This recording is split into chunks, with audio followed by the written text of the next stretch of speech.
ये करने का मौका आता है तो उस वक्त इस तरीके का आक्रोश देखने को मिलता है। बहरहाल ये तमाम बातें एक झुनझुने की तरह, एक लॉलीपॉप की तरह है। जब जब चुनाव सामने आते हैं तो इस तरीके का एक शगुफा छोड़ा जाता है और उसके बिहार में बड़े लेवल पर जी हाँ शिक्षकों की भर्ती की गई थी और आपको बता दें शिक्षकों की जो भर्ती हुई है उसमें रिजल्ट भी आ चुका है। उनका जो एग्जाम हुआ उसके बाद उसका रिजल्ट आया, लेकिन अब क्या है कि जो रिजल्ट आया उसमें गड़बड़ी पाई गई है। जो छात्र हैं उन्होंने बीपीएससी पर भी आरोप लगाया है। जी हाँ, बीपीएससी पर उन्होंने आरोप लगाया है और इस बारे में जो चिराग पासवान है वो छात्रों के साथ खड़े हैं। उन्होंने क्या कुछ कहा, उनका साफ तौर पर कहने का मतलब है कि जो घोटाला हुआ है मैं इन सभी बच्चों के साथ हूं और क्या घोटाला हुआ है इसकी पूरी जांच कराई जाए। क्या कुछ कह रहे हैं चिराग पासवान, आप सुने पहले। ऐसे में जिस तरीके से रिजल्ट दिया गया है अभ्यर्थियों में आक्रोश है, अभ्यर्थी सवाल उठा रहे हैं। जिस तरीके से रिजल्ट आया अभ्यर्थी कह रहे हैं कि काफी गड़बड़ियां है इस रिजल्ट में। भाई बिल्कुल गड़बड़ियां हैं ही। कौन से कार्य हैं जो कि मुख्यमंत्री के शासनकाल में पारदर्शिता से किए जाते हैं। हर जगह से एक बैकडोर खुला रहता है, हर विभाग में एक बैक चैनल ऑपरेट कर रहा होता है कि भाई किस तरीके से भ्रष्टाचार के माध्यम से अपने लोगों की नियुक्ति उसमें कराई जा सके या उन लोगों को प्राथमिकता दी जा सके जिनके साथ कोई लेन देन का हिसाब इस सरकार का हो।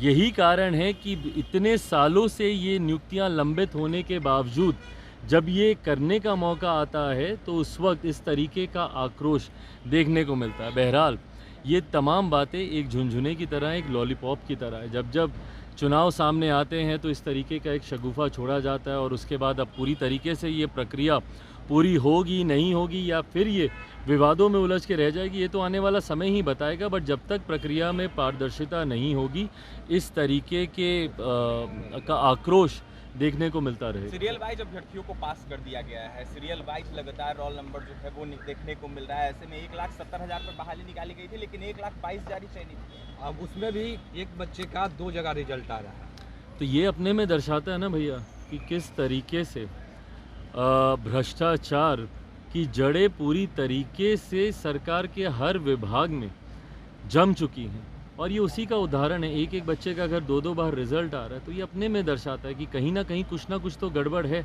और इसकी जांच होनी चाहिए। पर जांच होगी उसके बाद फिर ये प्रक्रिया लंबे समय तक लंबित कर दी जाएगी उसकी आड़ में। 40,000 से ऊपर नियोजित शिक्षक भी इस परीक्षा में शामिल हुए हैं, ऐसा भी कहा जा रहा है।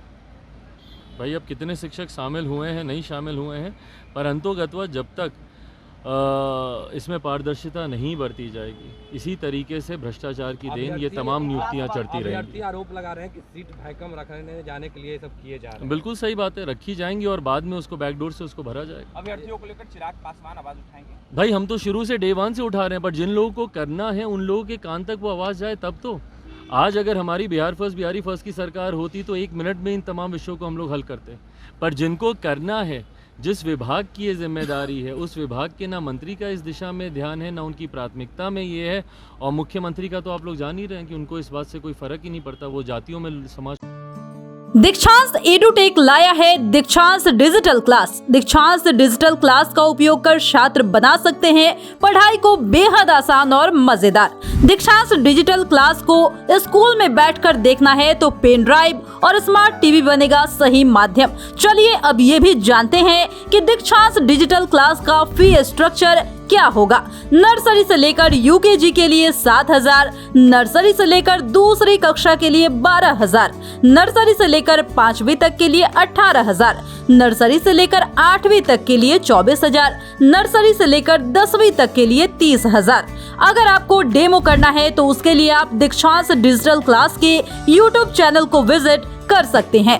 हमारे YouTube चैनल को सब्सक्राइब और Facebook पेज को लाइक करना ना भूलें। धन्यवाद।